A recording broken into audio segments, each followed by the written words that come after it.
Back again with me, Tiara di Tebra TV. Kami Rayana Perintahwati. A tornado struck Gilimanuk Village, Malaya District, Jemberana last night.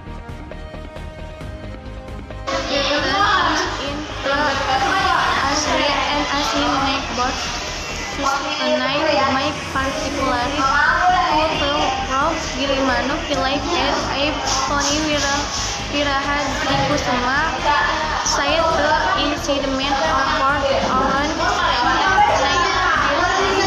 a.m. Wita Central Indonesia time. The tornado began with like rain or wind, the ice wind or wind and gust from the west or the north. The strong ones only lasted about 15 seconds, but they were strong enough to damage a quarter to the roof tiles and scattered oxygen.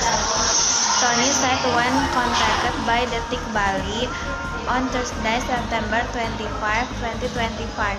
In addition to damaging the roof of house, a Honda Fit with license plate number DK1073 KG belonging to Basunik 51 was also hit by flying obstacles. Basunik was one of 13 residents whose home were affected by the tornado. Total of 13 houses were damaged in the incident with IP6 key collection to access to the bike based on the data collected.